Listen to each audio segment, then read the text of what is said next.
Qualifying for the first race of the season was only the fourth time that the drivers had touched their new Lola chassis, which were quickly assembled in time for the series' inaugural season. Sebastian Vettel's first hot lap during Friday's Q1 session was good enough to give him pole position for Sunday's race. His 1:08.045 was just 2/10 faster than his rival at Australia 1, Mark Webber. Salvatore Miccoli surprised everyone, including his own bosses at Scuderia Alitalia, by qualifying in third. Bernd Schneider and Charles Pic both had mediocre qualifying sessions and could only manage 18th and 19th respectively. British Crown Dependency's Peter Port and Team Indonesia's Rio Haryanto both failed to make the grid for Sunday's race. Luca Badawar, starting 10th, blamed traffic for his average performance. The drivers and fans eagerly awaited for the lights to go out for the start of the 2015 F1RNC season. Vettel jumped off the line from pole and held the lead heading into Paddock Hill Bend. He was closely followed by Webber, Miccoli, and Ricard Rydell.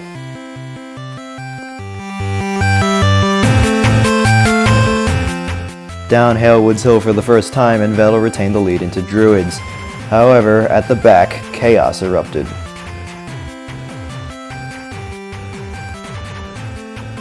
Luca Badawar was hit by his own teammate Roscoe Vantini and was pitched into the barriers. Further back, Toma Kazama was hit by Dulé and was also hit into the gravel trap. None of this was bothering Vettel, who was already building out a comfortable lead. However, Toma Kazama went to the pits with a broken wing. Jules Verne was also caught up in the first lap crashes, and he had to pit for a new nose cone as well. Meanwhile, Salvatore Miccoli lined up a brilliant move on Mark Webber on the outside of Paddock Hill. The young Italian held on to second position into Druids. On the same lap, Romain Grosjean spun off at Sterling's Bend, but he was untouched by the trailing cars. By lap 7, Vettel had broken out to a 2.7 second lead, while Roscoe Vantini struggled with Philippe Nicolas' French machine. A lap later, and disaster struck for Dave Simpson and Team Australia.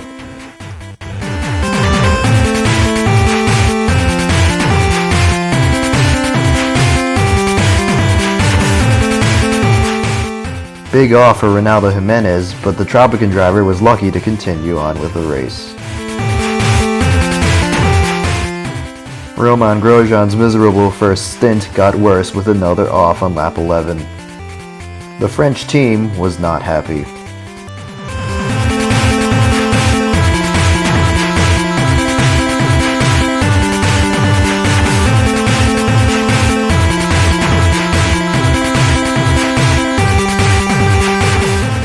A suspension failure made Bernd Schneider the third retirement from the race, a disappointing weekend for the German. Things went from bad to worse for Toma Kazama as well.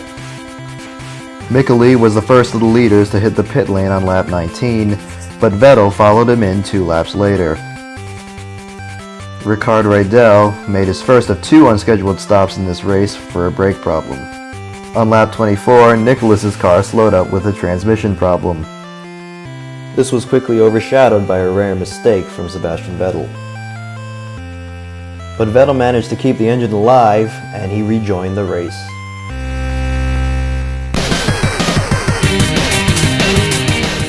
A few moments later, and Ragnar Larson loses it at Dingledale Corner. However, the accident wasn't entirely his fault, as he was swerving to avoid Philippe Nicolas' slowing car. What the Frenchman was doing on the racing line is still an open question. Webber made his first stop 2 laps later, handing the lead to Salvatore Miccoli in the Italia 1 car. That's not Miccoli, that's his teammate Roscoe Vantini, who pulled off on lap 33 with suspension problems.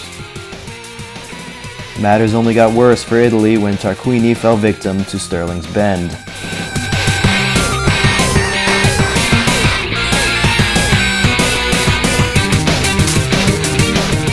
Ricard Rydell and Daniel Melrose both took trips into the gravel trap on lap 36 after spinning off at Clark's Curve.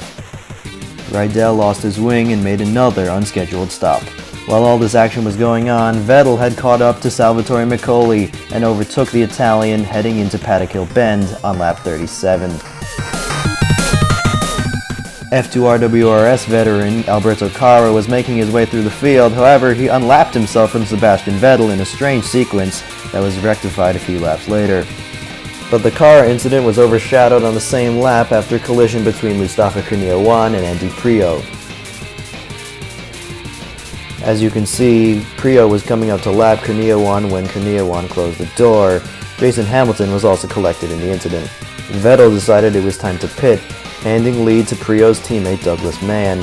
However, Micoli was really in control. It didn't last long, as Micoli pitted and came out just ahead of Sebastian Vettel. The two engaged in a thrilling battle across the Brands Hatch circuit for the lead. Meanwhile, Kurniawan cemented his position as reject of the race with another spin on lap 49. Uh-oh, lap 50 and Sebastian Vettel's Honda engine has given up the ghost.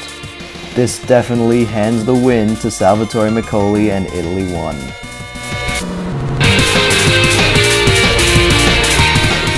Micoli crosses the line in triumph to win the first race in F1RNC history. Douglas Mann survived the chaos to finish in second position. But wait, the battle's not over. Alberto Cara of Tropico and Daniel Melrose of Australia are battling for 8th position. However, it is Cara who comes out on top. Apparently, Daniel Melrose's power as El Presidente does not extend to sport. So Salvatore Micoli and Italy win the first race in F1RNC history. In the nation standings, the Crown Dependencies team took a 1-point lead over Italy behind strong performances from Mann and Higgins. BCD will certainly rue Priaulx's accident, as they could have added another 10 points to their total. Weber's third place finish puts Australia in third, just ahead of France. Piquet made a 13 places to finish 5th, and Grosjean recovered well from his 2 spins. Rydell stole a point from Toyo in the end, but the Swede deserved more points after his sterling efforts. The race was disastrous for the Germany 2 team, as they are only a 2-car operation. With both cars out, they have a large mountain to climb in the next 4 races. Next up, we have the first round of Division B at Oulton Park.